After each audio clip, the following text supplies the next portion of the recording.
चलो भाई, फाइनली इतने लंबे इंतजार के बाद हम लोग का जो पहला चैप्टर था, या फिर उसको हम लोग पहला पार्ट बोल सकते हैं, ठीक है, तो उसको तो हम लोग खत्म कर लिए। अब हम लोग नेक्स्ट पार्ट में मूव कर रहे हैं। देखो नेक्स्ट पार्ट या नेक्स्ट चैप्टर हम लोग उसको एकदम चैप्टर के फॉर्म में पढ़ रहे हैं, तो ये चैप्टर ने हम लोग कॉपी पे लिख लेते हैं, गॉसेज लॉ, ठीक है। मेन हम लोग की कहानी इसी के इर्द गिर्द घूमने वाली, पूरा हम लोग इसी पे खूब अच्छे से डिटेल में बात करने वाले हैं, ठीक है। तो गॉसेज लॉ, देखो अब ना दुनिया बदलने वाली है हम लोगों की। दुनिया क्यों?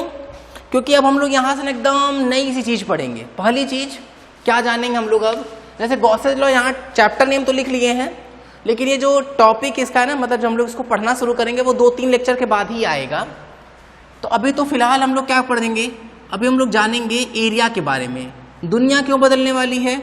दुनिया इसलिए बदलने वाली है क्योंकि अब हम लोग ये जानने वाले हैं कि एरिया वेक्टर क्वांटिटी होती है, ठीक है।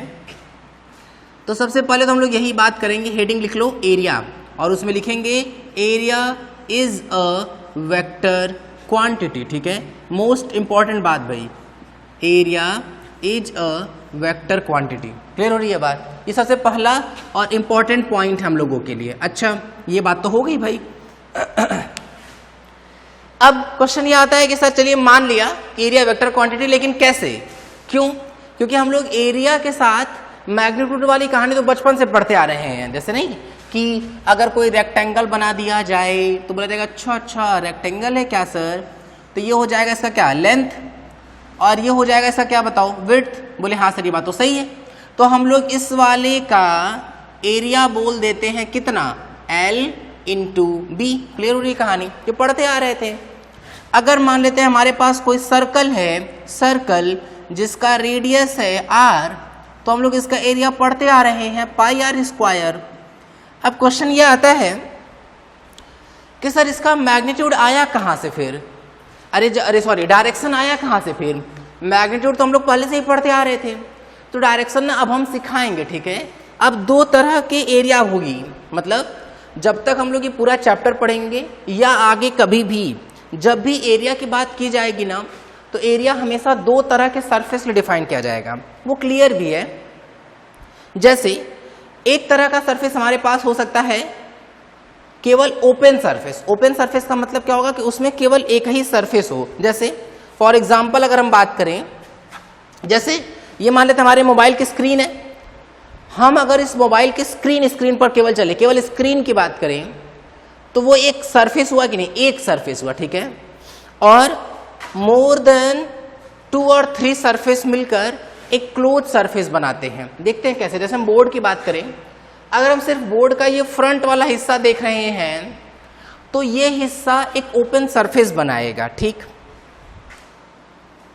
लेकिन अगर हम मान लेते इसको देखें, इस वाले को, तो इसमें क्या है, बोलेंगे सर ये भी एक सरफेस है, ये भी एक सरफेस है, ये भी एक सरफेस है, नहीं दिख रहा है क्या, ऐसे ये भी एक सरफेस है, ये वाला भी एक सरफेस है, ये एक पिछू वाला एक सरफेस है, और एक नीचे वाला एक सरफेस है। मतलब इसमें टोटल 6 सरफेस हैं, और ये 6 सरफेस मिलकर एक क्लोज सरफेस बना रहे हैं। बात समझ में आ रही है? तो पहली बात क्या क्या हम लोग सीखे अभी, कि गॉसेज लॉ चैप्टर तो स्टार्ट कर रहे हैं, लेकिन आज से 2-3 लेक्चर के बाद आएगा, तो अभी हम इसको भूल जाते हैं। तो गॉसेज लॉ चैप्टर नेम लिख के ये नाम भी भूल जाते हैं, कौन गॉस, कौन लॉ, क्या कहानी, हटा, गायब, ठीक है। यहाँ हम लोग आज इस लेक्चर में फिलहाल अभी बात कर रहे हैं किसकी, एरिया की, ठीक है। मे बी इस पूरे लेक्चर तक सिर्फ एरिया की ही बात चलेगी। तो एरिया के बारे में हम क्या बताएं कि एरिया एक वेक्टर क्वांटिटी है। अगर एरिया एक वेक्टर क्वांटिटी है तो निश्चित तौर पर, एरिया की अगर वेक्टर क्वांटिटी है तो निश्चित तौर पर हम लोगों को इसके 2 चीज़ों का कैलकुलेट करना पड़ेगा। एक तो है इस बेचारे का कौन, मैग्नीट्यूड, ठीक है, और दूसरा हम लोग को इस बेचारे का कौन चाहिए, डायरेक्शन, ठीक है। बोले अच्छा सर सही बात है, लेकिन मैग्नीट्यूड तो हम लोग बचपन से जानते हैं, ठीक है, बचपन से जानते हैं। ये कोई ऐसी नई सी चीज़ नहीं है कि जो हम लोग को कैलकुलेट करना पड़ेगा, ये हम लोग बचपन से जानते हैं कि कैसे निकालते हैं, ठीक है, बचपन से जानते हैं। ये जो चीज़ है ना, ये नया है, न्यू एकदम। तो इस पे हम लोग आज इस लेक्चर में ना इसी पे खूब डिटेल में बात करने वाले हैं कि भाई एरिया का डायरेक्शन क्यों निकालेंगे, कैसे निकालेंगे, ठीक है। क्यों जरूरत पड़ने वाली है? क्या बहुत इंपॉर्टेंट? बोले हाँ बहुत इंपॉर्टेंट है। इस चैप्टर के अलावा इस चैप्टर में तो एरिया का डायरेक्शन बहुत रोल निभाएगा, बहुत इंपॉर्टेंट होगा। साथ ही साथ में जब हम लोग जब मैग्नेट पढ़ेंगे ना तो वहाँ फिर यूज में आएगा, एसी पढ़ेंगे तो फिर यूज में आएगा, ईएमआई पढ़ेंगे तो फिर यूज में आएगा, मतलब कई जगह हम लोगों को इसका यूज करना पड़ेगा। ठीक है, बोले अच्छा सर सही बात है, ठीक है इतना ध्यान दिए। मैग्नीट्यूड जानते हैं, क्यों भाई? रेक्टेंगल है तो लेंथ इंटू ब्रेड्थ, स्क्वायर होता तो साइड का स्क्वायर, सर्कल है तो पाई आर स्क्वायर। तो मैग्नीट्यूड्स तो पता है, बचपन से जान रहे हैं। किसका खेल है? डायरेक्शन का। ठीक है, तो इस खेल के लिए हम बताएं किसके बारे में? सरफेस के बारे में। ठीक है, देखना ध्यान से, लिखना उसमें। तो ये लिखने के बाद नया नया बचपन ये सब लिखने के बाद कुछ भी ऐसा नहीं कि नहीं अरे सर बचपन लिखे मजाक में लिखे क्या तो हम नहीं लिखेंगे, लिख लो। ठीक है, क्योंकि जितनी बेसिक रहेंगी बातें हम वही बात लिख रहे हैं ताकि आसानी से समझ में आ सके सब कुछ। ठीक है, अच्छा ध्यान देते हैं भाई, क्या हम बोले लिखना उस बात को। तो एरिया वेक्टर, स्टार पॉइंट करके रहेगा ये चीज, area vector is defined for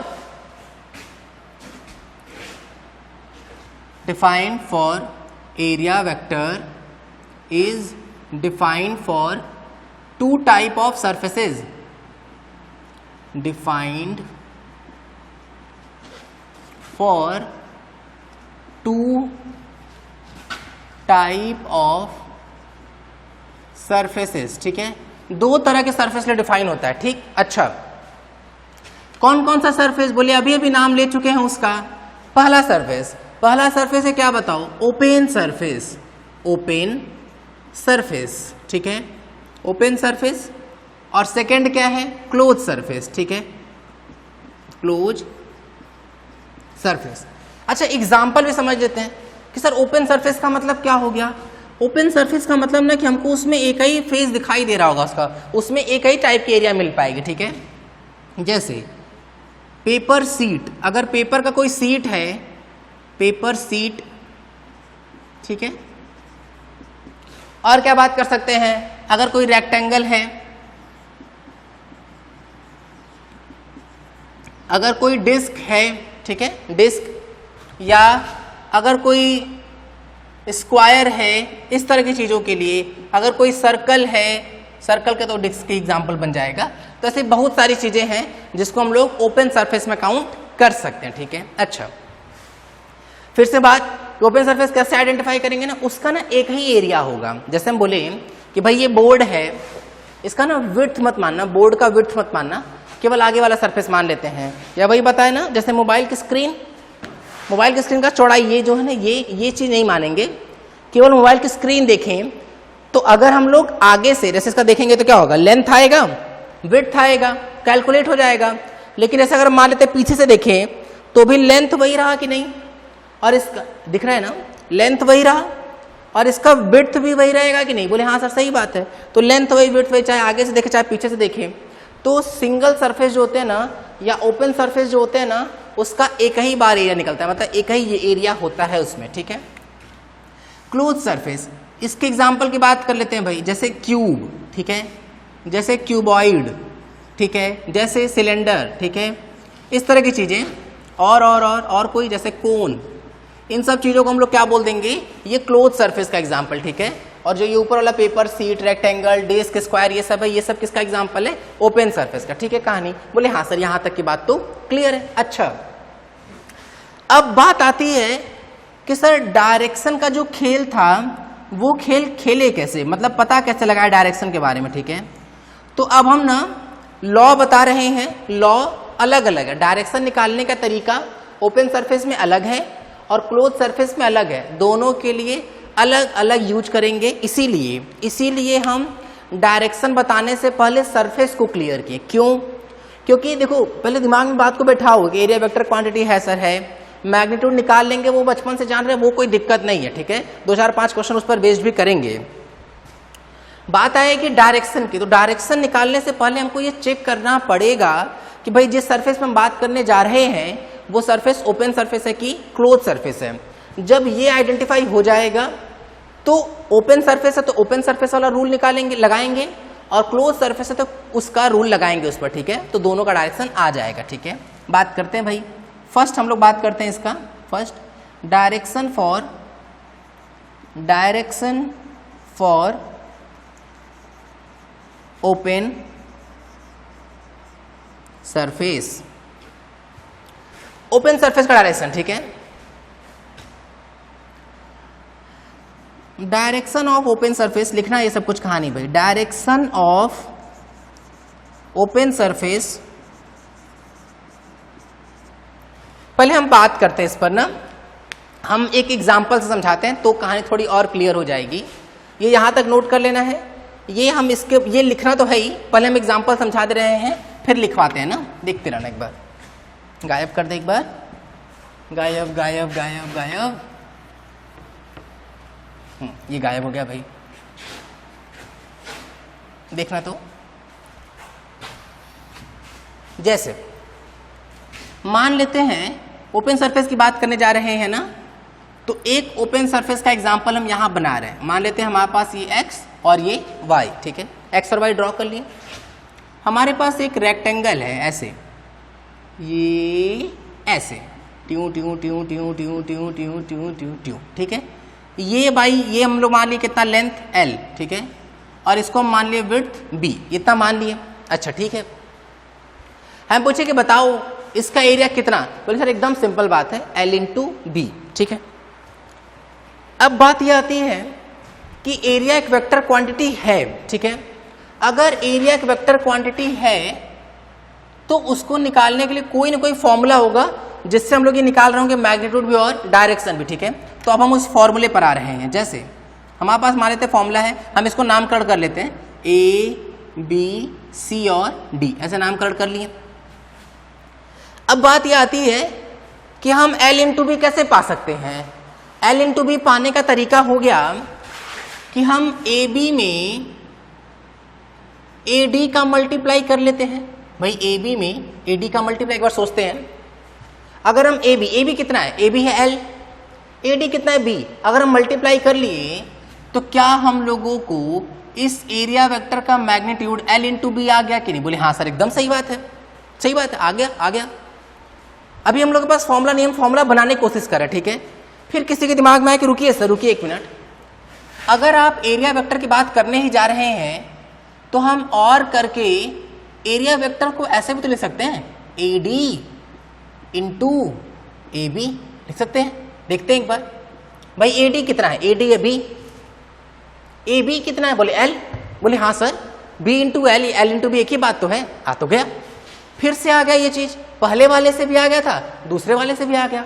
अब प्रॉब्लम, पहली बात, दो चीजों का मल्टीप्लाई हो रहा है कि नहीं, बोले हाँ सर सही बात है, दो चीजों का मल्टीप्लाई हो रहा है। अगर दो चीज का मल्टीप्लाई करें और हमको वेक्टर क्वांटिटी चाहिए तो निश्चित तौर पर इन दोनों को भी वेक्टर लेना पड़ेगा और इनके बीच में क्रॉस प्रोडक्ट करना पड़ेगा।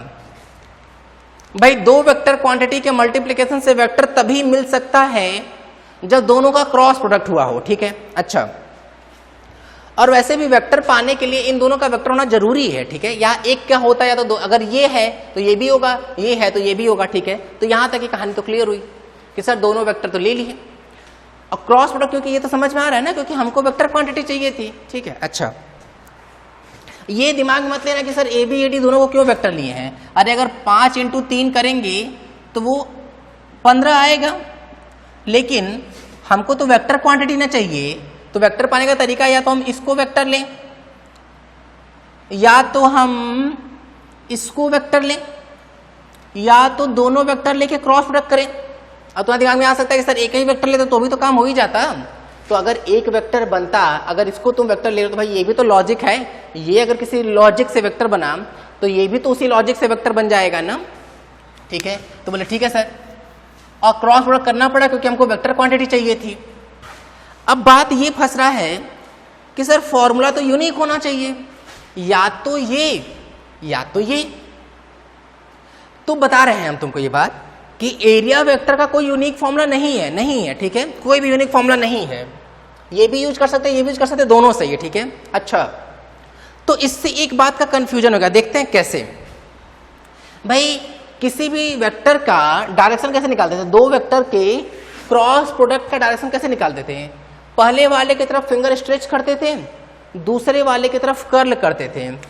तो अगर हम ए बी वेक्टर की तरफ फिंगर को स्ट्रेच किए, जैसे ये ए बी वेक्टर, ठीक है, और दूसरे वेक्टर की तरफ फिंगर को कर्ल किए, मतलब A B vector cross A D vector, तो ये बाहर की तरफ आया कि नहीं? A B vector cross A D vector बाहर आया। तो इस केस में इसका जो डायरेक्शन है वो डॉट आया कि नहीं? याद आ रहा है? डॉट का मतलब हम लोग आउटवर्ड पढ़े थे, प्लेन से बाहर आउटवर्ड, और क्रॉस का मतलब क्या पढ़े थे? बोले सर इनवर्ड पढ़े थे। इसकी भी कहानी याद है क्या? कि अगर राम जैसे तीर चलाएं हमारी तरफ तो हमको उसका टिप दिखाई देगा, बिंदु, लेकिन अगर हम वही तीर पकड़ के राम जी की तरफ चला दे तो हम लोग को क्रॉस दिखाई देगा। तो अगर कोई चीज अंदर जा रही है तो क्रॉस, तो इनवर्ड, ठीक है, और अगर हमारी तरफ कुछ आ रहा है तो हमको डॉट दिखाई देगा, तो हम लोग उसको क्या बोल देंगे? आउटवर्ड, ठीक है। तो A B cross A D, देखना भाई, पहले वेक्टर तरफ फिंगर को स्ट्रेच, दूसरे की तरफ कर्ल किए तो बाहर की तरफ आया ना, तो A B cross A D क्या आ गया? डॉट आ गया, मतलब आउटवर्ड आया। फिर सेकंड वाला, अगर हम A D cross A B करें तो इनवर्ड आया कि नहीं? तो उस केस में ये क्रॉस आ जाएगा डायरेक्शन में। तो एक चीज का कंफ्यूजन बना। क्या कंफ्यूजन है? कि भाई इसका डॉट ले कि क्रॉस ले, ठीक है, तो क्या बोला गया? Direction of open surface may be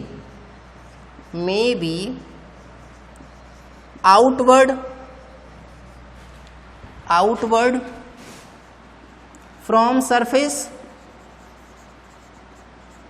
और इनवर्ड फ्रॉम सरफेस। कुछ भी हो सकता है, सरफेस से आउटवर्ड भी हो सकता है और इनवर्ड भी हो सकता है। लेकिन एक बात कंफर्म है, क्या?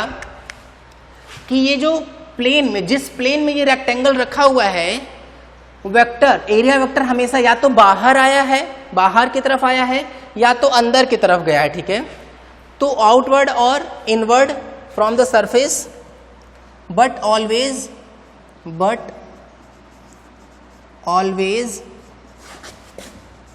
परपेंडिकुलर टू दी सरफेस, ठीक है। लेकिन हमेशा क्या होगा? हमेशा सरफेस से क्या होगा? परपेंडिकुलर होगा, ठीक है, but always perpendicular to the surface, ठीक है। देन इन दैट केस, अब भाई मान लेते क्वेश्चन में आया तो दो लेकिन हम लोग चलेंगे नहीं।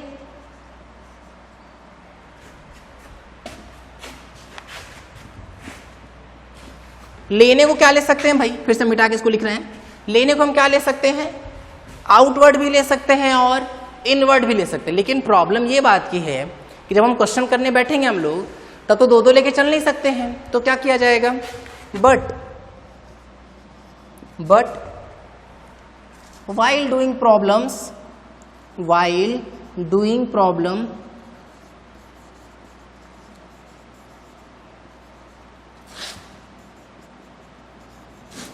stick with any one direction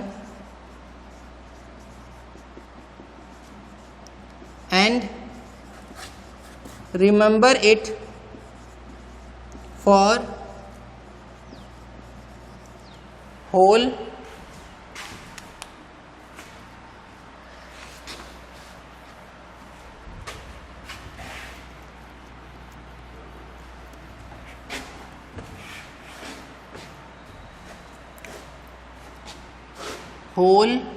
question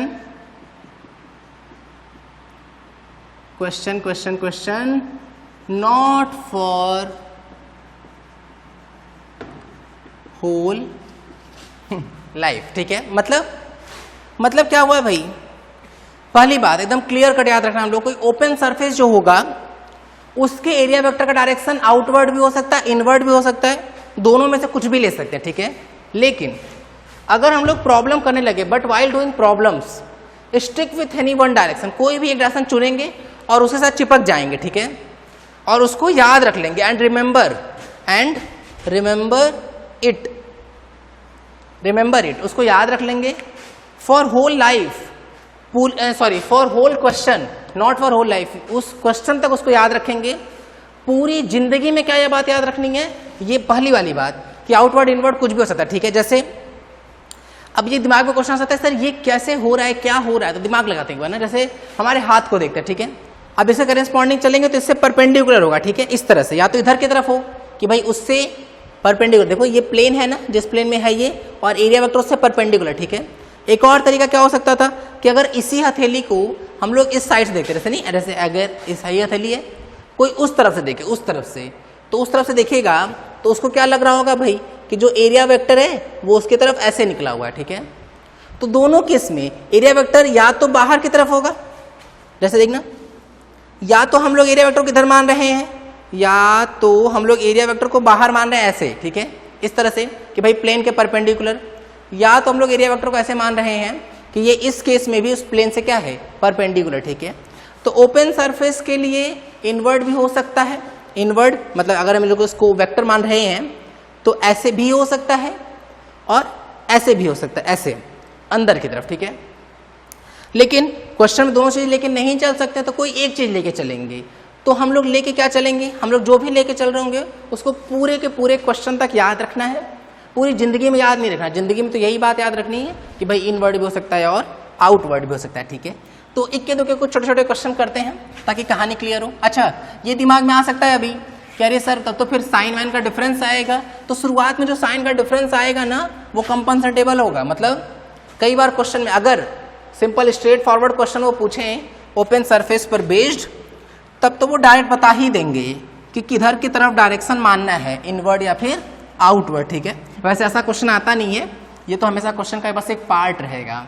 और जब भी क्वेश्चन का पार्ट रहेगा ना तो क्वेश्चन इस तरह से फॉर्म किया जाता है कि वो साइन से इंडिपेंडेंट हो जाएगा, चाहे इनवर्ड लेंगे चाहे आउटवर्ड लेंगे, आंसर सेम आएगा, ठीक है। तो ध्यान देते हैं भाई, एक छोटू सा क्वेश्चन दे रहे हैं, जल्दी से दिमाग लगाना है भाई। सिमिलर का तरीके से क्या है, डायरेक्शन के नाम पे हमेशा यही चीज रट लेना है, इधर की तरफ x, इधर की तरफ y, बाहर आ गया तो z, ठीक है, ये इस तरह से है। अच्छा देखते हैं भाई एक बार, देखना सुनना सर। अगर मान लेते हैं कि हम एक रेक्टेंगुलर सीट बनाएं,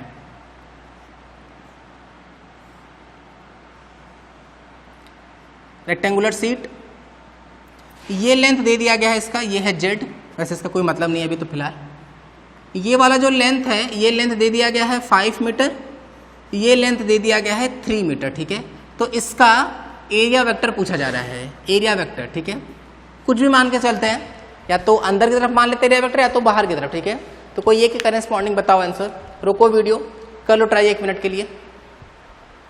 कर लिए क्या, देखना सुनना ध्यान से भाई। अगर हम लोग सॉल्यूशन पे आए तो एरिया वेक्टर का फॉर्मूला क्या लिखा जाए, कुछ भी लिख सकते हैं भाई, ऐसा लिख सकते हैं A B C और D। तो क्या लिखेंगे, AB vector cross AD vector, ठीक है भाई। इसको हम लोग ना मेथड 1 कर लेते हैं, पहला मेथड है करने का, मेथड 1, ठीक है। AB कितना बोले 5, लेकिन वेक्टर क्वांटिटी है तो डायरेक्शन के साथ, तो किधर में है, x में है तो 5i कैप, ठीक है। फिर क्रॉस AD वेक्टर किधर है, AD वेक्टर ऊपर की तरफ है तो 3j कैप, ठीक है। मल्टीप्लाई कर लिए, 5 3 जा 15, और i क्रॉस j कैसे निकालेंगे, याद आ रहा है ये वेक्टर में पढ़े थे हम लोग कि अगर ये है i, ये है j और ये है k, और अगर हम लोग ऐसे चल रहे हैं, ऐसे मतलब क्लॉकवाइज चल रहे हैं, क्लॉकवाइज तो पॉजिटिव, अगर हम लोग एंटी क्लॉकवाइज चल रहे हैं ACW तो नेगेटिव, ठीक है। इस तरह से चलना है भाई। तो क्लॉकवाइज चल रहे हैं, क्लॉकवाइज में तो पॉजिटिव लेके चलेंगे और एंटी क्लॉकवाइज में नेगेटिव लेके चलना है, तो I क्रॉस J कर रहे हैं, तो I क्रॉस J क्या आ जाएगा, K कैप, तो 15 K कैप आंसर, ठीक है। और यूनिट अगर देखेंगे हम लोग तो यूनिट क्या आ जाएगा, मीटर स्क्वायर, ठीक है। ये इस तरह से है, क्लियर। अच्छा एक और देखते हैं, एक और मान लेते हैं, इसी दिमाग में है कि नहीं सर, हम लोग करेंगे AD vector cross AB vector. अब AD vector cross AB vector करेंगे अगर, तो AD कितना है 3j कैप क्रॉस AB कितना है, AB है 5i कैप, मल्टीप्लाई तो 15, भाई j क्रॉस i करना है, j क्रॉस i तो एंटी क्लॉकवाइज चले गए, एंटी क्लॉकवाइज में नेगेटिव लेना पड़ेगा, तो minus of k cap, minus बाहर और मीटर स्क्वायर तो रहेगा ही, तो ये आ जाएगा, ठीक है। अच्छा अब मान लीजिए नहीं सर, हम लोग तो डायरेक्ट करने वाले हैं कि भाई किसी भी वेक्टर में लॉजिक लगाओ। भाई किसी भी वेक्टर में क्या होता है, मैग्नीट्यूड होता है, डायरेक्शन होता है। तो इसका मैग्नीट्यूड तो बचपन से आता है, L into B, length into breadth कितना 15, ठीक है। फिर सर आप सिखाए थे कि या तो इनवर्ड लेना है या तो आउटवर्ड लेना है, तो हम इसके प्लेन के परपेंडिकुलर आउटवर्ड लिए। आउटवर्ड मतलब बाहर आया कि नहीं, और बाहर मतलब जेड डायरेक्शन में, तो के कैप ही तो हुआ। लेकिन किसी का मन क्या है कि नहीं सर, भाई आप एरिया वेक्टर सिखाए हैं, कोई भी वेक्टर में पहले क्या होता है, मैग्नीट्यूड मल्टीप्लाई कर लिए। आप बताए थे कि इस प्लेन के परपेंडिकुलर चाहे अंदर चाहे बाहर, तो हम परपेंडिकुलर लेते हुए अंदर वाला ले लेते हैं। अंदर मतलब माइनस जेड में चले गए, तो कितना आ जाएगा, बोले माइनस के कैप, और यूनिट जो है वो तो मीटर स्क्वायर है ही, तो ये भी आ सकता है, ये भी आ सकता है, ये भी आ सकता है, मीटर स्क्वायर यूनिट तो है ही, तो ये भी आ सकता है, ठीक है। अब ये चीज़ तो दिख रहा होगा कि method 1 method 3 answer same, method 1 method 3 answer same, method 2 method 4 answer same. दिख रहा है क्या ये चीज़?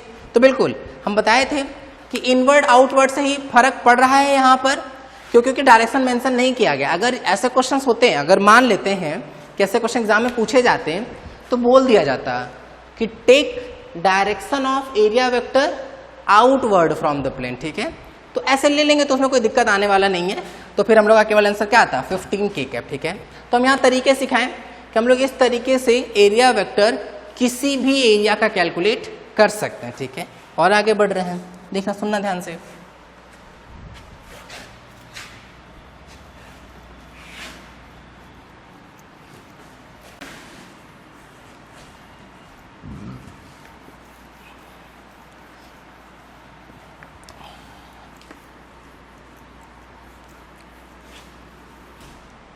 चलो हो गया ये, देखना सुनना ध्यान से भाई।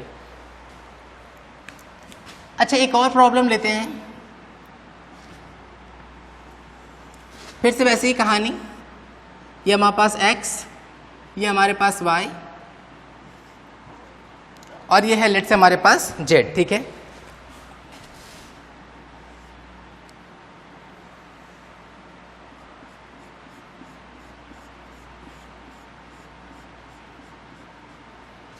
ये समझ पा रहे हैं क्या? इस तरह से ये ऐसे कुछ दिया हुआ है, ये ना एक स्क्वायर प्लेट है, स्क्वायर प्लेट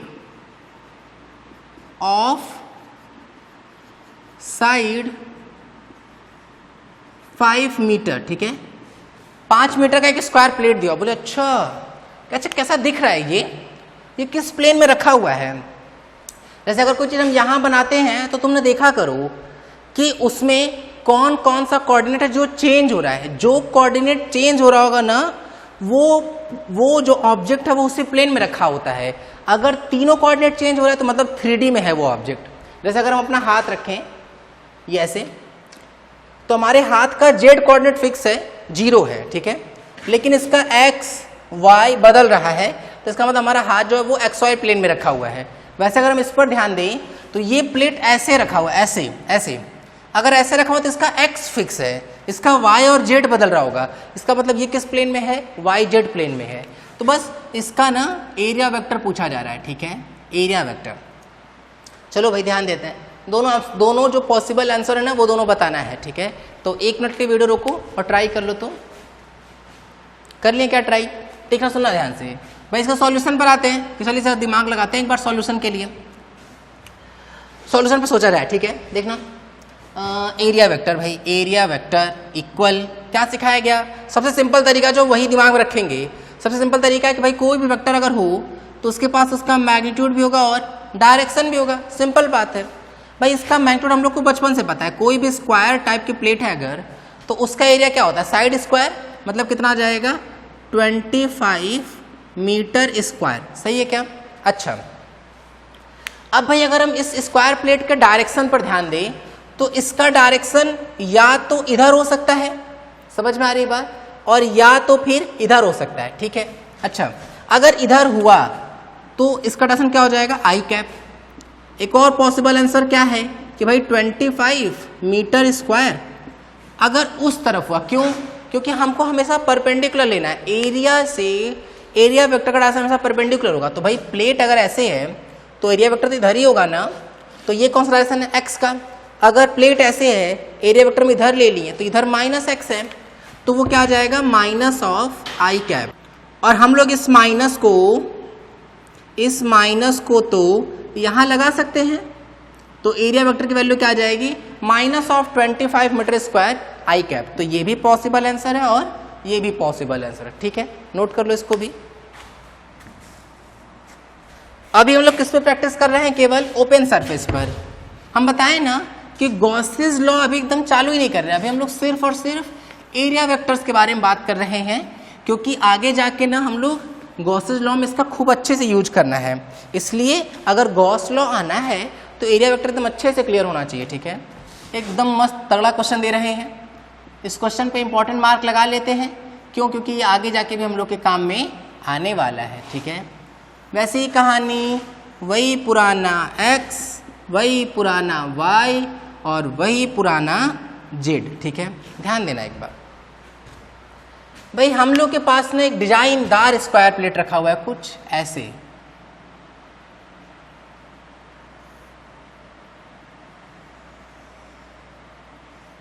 इस तरह से, ठीक है। ये क्या है, ये भी ना एक स्क्वायर ही है, स्क्वायर ऑफ साइड 5 मीटर, ठीक है, स्क्वायर ऑफ साइड 5 मीटर। और जो ये वाला एंगल है ना, ये वाला एंगल दे दिया गया हम लोगों को कितना, 37 डिग्री। एक बार हम ना जो वो एरिया है उस एरिया को ना शेड कर देना, ऐसे देख लो अच्छे से, पहचान लो पूरा अच्छे से भाई, ऐसे ऐसे है कुछ।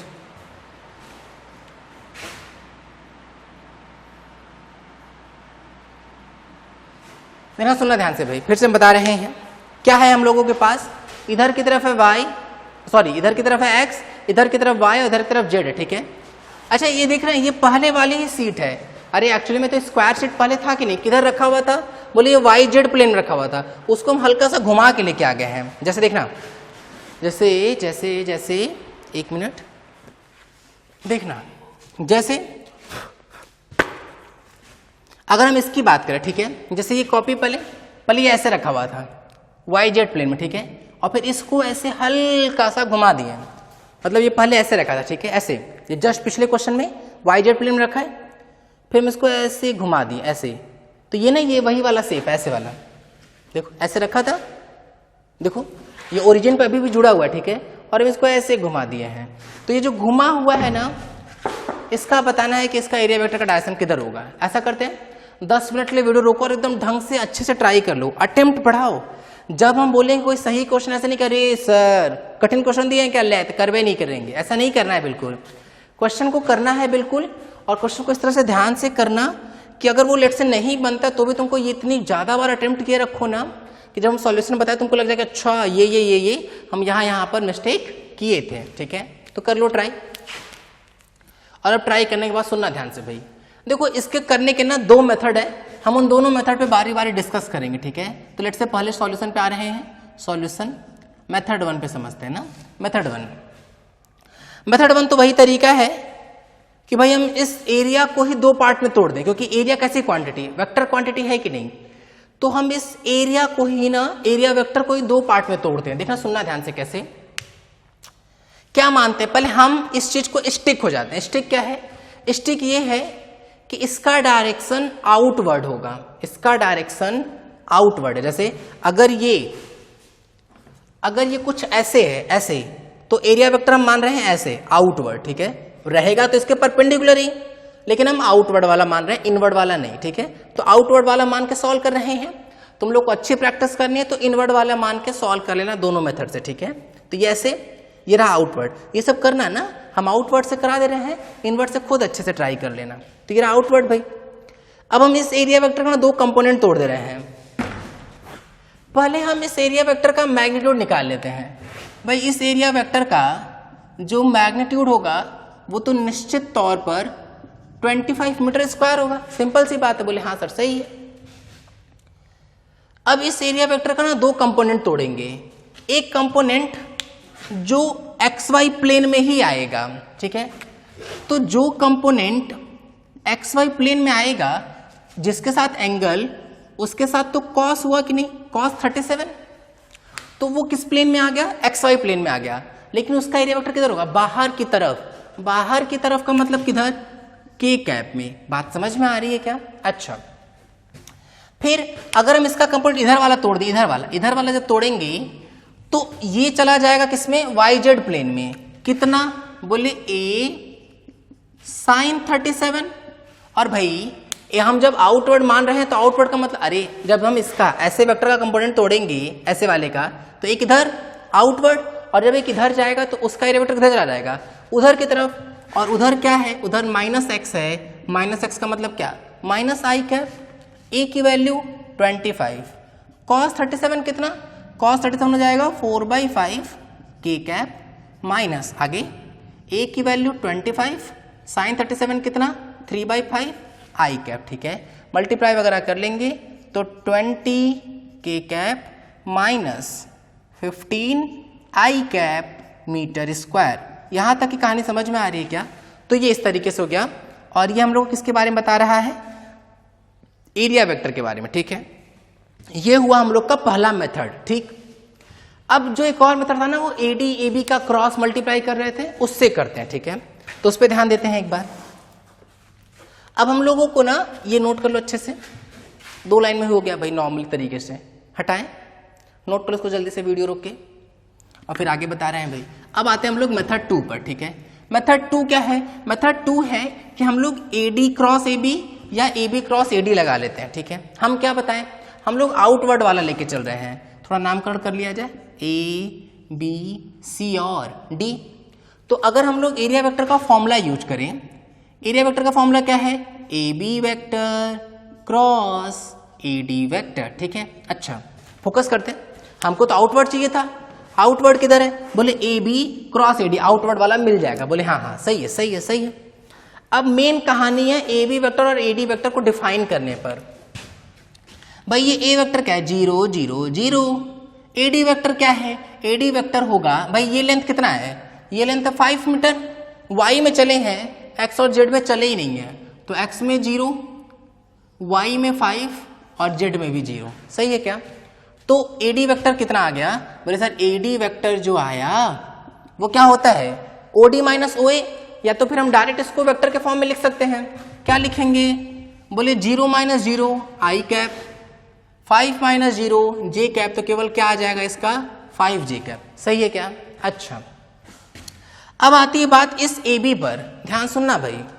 अगर हम AB को अच्छे से फोकस करें, एकदम अच्छे से, ठीक है, देखना तो अगर हम इसको x बोल रहे हैं, ये है हमारा AB, ये वाला एंगल है 37 डिग्री और ये होगा Z। देखना, सुनना सुनना सुनना सुनना, इसको कैसे कर रहे हैं, ये कैसे बनाए, ये बहुत इंपॉर्टेंट है भाई। अगर हम इस AB वेक्टर को लिखना चाह रहे हैं तो बहुत इंपॉर्टेंट बात। अगर हम ऐसे ऊपर से देखें, ऐसे ऊपर से देखें तो Z कैसे निकला होगा, ऐसे निकला होगा कि नहीं Z, और ऊपर से देख रहे हैं ना, और ये क्या निकला होगा X। सही है, और ऊपर से देखेंगे तो ये लाइन कैसे गया होगा, ऐसे गया होगा कि नहीं, और वो X के साथ 37 डिग्री बना रहा होगा, तो हम यहां बना दिए। ठीक है, इस AB का लेंथ कितना है 5 मीटर। क्या हम इसका कंपोनेंट तोड़ सकते हैं, बोले बिल्कुल सर। इधर क्या आएगा 5 cos 37, cos 37 की वैल्यू 4/5, उड़ा देंगे तो ये आ जाएगा 4 मीटर। और इसको देखेंगे ध्यान से तो 5 sin 37, sin 37 3/5, तो आ जाएगा 3 मीटर। सही है क्या? तो x में कितना 4 मीटर, तो x में है 4 मीटर, मतलब x वाला आ गया 4। ठीक है, z में कितना है, z में कितना है, z में है 3। अरे भाई y में तो चला ही नहीं होगा क्योंकि y के प्लेन में ही है, तो y वाला कितना, y वाला 0। ठीक है, तो आ जाएगा 4, 3, 0। ठीक है, अच्छा, तो अगर हम इसका वेक्टर लिखें तो कितना आ जाएगा 4i cap plus 3j cap, क्योंकि z तो इसमें है ही नहीं, मिसिंग है z। बस अब खाली पुट कर लेना है और सॉल्व कर लेना है। AB vector 4i plus 3j cross AD कितना है 5j कैप। ठीक है, मल्टीप्लाई कर लेते हैं, 5 4 जा 20, i क्रॉस j करना है ना, i क्रॉस j क्या आएगा k। ठीक है, अच्छा 5 और 3, अरे एक मिनट, अच्छा, गड़बड़ कर दिए। ये जेड का है ना, जेड का है तो वाई में तो चले नहीं था, तो वाई का 0 और ये जेड वाले में 3 आएगा ना, थोड़ा सा मिस्टेक हो गया भाई, ठीक है। अगर हम इसको यहाँ लिखें तो यहाँ तो 3k कैप आएगा क्योंकि जेड वाले के साथ है, तो यहाँ पे आ जाएगा 3k कैप। जब मल्टीप्लाई कर रहे होंगे तो 5 3 जा 15, फिर क्या है k क्रॉस j है, k क्रॉस j मतलब उल्टा चले हैं, तो minus of I cap, multiply कर लिए तो आ जाएगा कितना 20k कैप माइनस 15 आई कैप मीटर स्क्वायर, ठीक है। ये साफ साफ देखने से सॉल्यूशन से पता चल रहा है कि थोड़ा लेंदी टफ सा है। तो बिल्कुल जो पहला मेथड है वो आसान है लेकिन विजुलाइज करना टफ है, ठीक है। ये आसान है विजुलाइज करना लेकिन कैलकुलेशन टफ है, तो ये ध्यान देना है भाई। एरिया वेक्टर में थोड़ी टफनेस भी ला सकते हैं जैसा कि दिख रहा है, लेकिन ये हम लोग को सीखना ही पड़ेगा, डाइजेस्ट करना पड़ेगा, क्योंकि गॉसेस लॉ में ना हम लोग इलेक्ट्रिक फील्ड और एरिया में ही रिलेशन पढ़ते हैं, ठीक है। हम बता भी दिए ये बात। तो इलेक्ट्रिक फील्ड तो हम लोग पढ़ के आए हैं बहुत पहले से, तो गॉसेस लॉ अगर स्ट्रॉन्ग करना है ना तो इलेक्ट्रिक फील्ड स्ट्रॉन्ग होना चाहिए। इलेक्ट्रिक फील्ड लाइंस जो पढ़ाए थे ना वहाँ पे, तो ऐसा करना, नेक्स्ट वीडियो में हम लोग मिलेंगे तो इलेक्ट्रिक फील्ड लाइंस का ना वो वाला वीडियो देख लेना, ठीक है। तो इलेक्ट्रिक फील्ड लाइंस का वो वीडियो देख लेंगे ताकि गॉसेस लॉ खूब अच्छे से समझ में आए, ठीक है। तो जैसे ये वीडियो पूरा खत्म कर लेना, नोट्स कंप्लीट कर लेना, तो इलेक्ट्रिक फील्ड लाइंस का वो वीडियो भी कंप्लीट कर लेना, ठीक है। तो चलो बस करते हैं। ये हम लोग किसके बारे में हो गया, ओपन सरफेस के बारे में, ठीक है। तो अब थोड़ी सी बात करते हैं हम लोग किसके बारे में, क्लोज सरफेस के बारे में। तो सेकंड लिखेंगे, डायरेक्शन पे बात कर रहे थे ना, तो उसमें सेकंड बात करते हैं। हटा दिया जाए सब कुछ।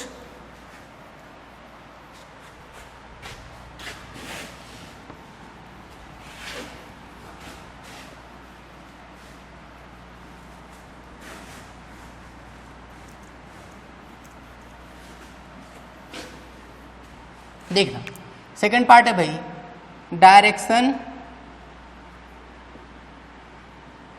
For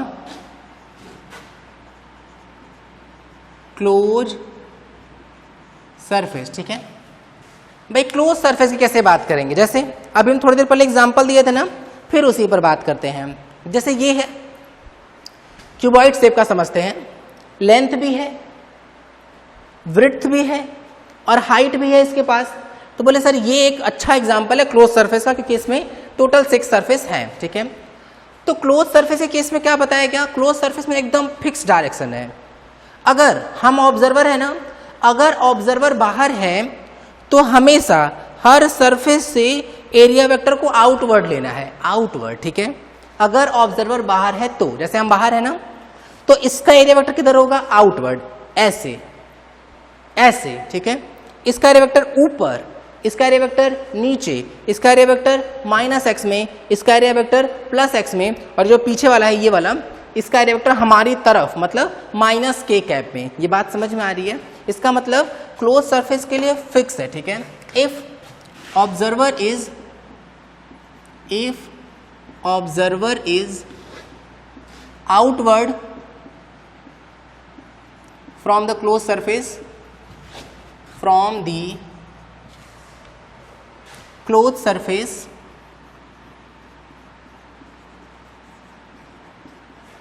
then if observer is outward from the closed surface, then area vector of each surface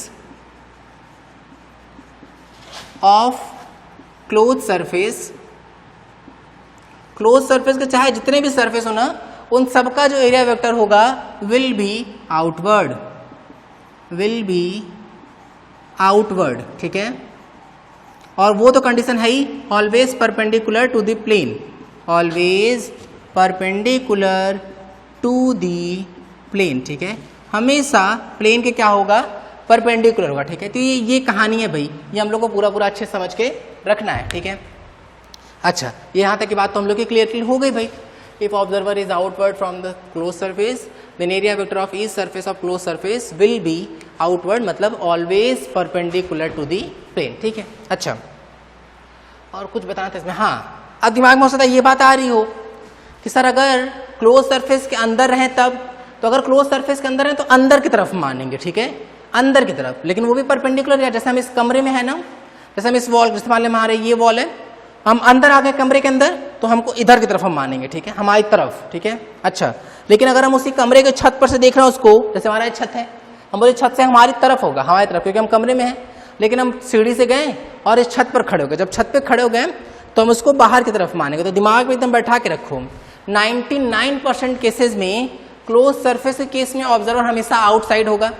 कुछ नहीं बोला जाएगा तो भी आउटसाइड ही मानना है, ठीक है, कुछ नहीं बोला गया तो भी आउटसाइड, 99% चांस होगा कि बाहर ही होगा, ठीक है। तो बाहर वाला केस रखते हैं हम लोग कि अगर ऑब्जर्वर बाहर है तो एरिया वेक्टर हमेशा आउटवर्ड होगा, ठीक है, आउटवर्ड, ठीक।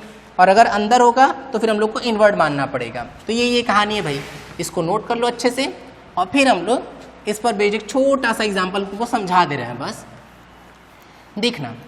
जैसे इसमें ऐसा कुछ क्वेश्चन नहीं है, इसके हम लोग क्वेश्चंस कब करें, क्योंकि इस पर बेस्ड खूब न्यूमेरिकल्स हैं, तो इसको हम लोग डायरेक्ट गॉस लॉ या फ्लक्स भी एक नाम है। गॉस लॉ जो है ना, वो फ्लक्स निकालने के लिए ही बनाया गया है, मतलब दिए थे गॉस एक वैज्ञानिक थे, ठीक है, तो वो ये लॉ दिए थे ताकि फ्लक्स कैलकुलेट करें। तो जब हम लोग फ्लक्स कैलकुलेट करेंगे ना, तो वहाँ बहुत ज़्यादा चांस है कि हम लोग क्लोज सरफेस ही बनाते हैं हमेशा। तो जब क्लोज सरफेस होगा तो फिर इजीली कैलकुलेट करेंगे वहाँ से, और तब वहाँ पे एरिया वेक्टर की भी प्रैक्टिस अपने आप हो जाएगी। देखते हैं एक बार, जैसे मान लेते हैं कि हमारे पास एक क्यूबॉइड गिवन है, क्यूबॉइड ऐसे कोई क्यूबॉइड गिवन है,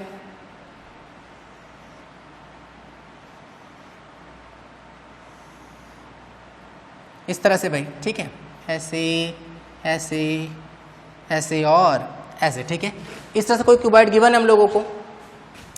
अब इस क्यूबॉइड में भाई सिंपल कहानी, ये वाला है लेंथ, ये है ब्रेड्थ और ये है हाइट, ठीक है।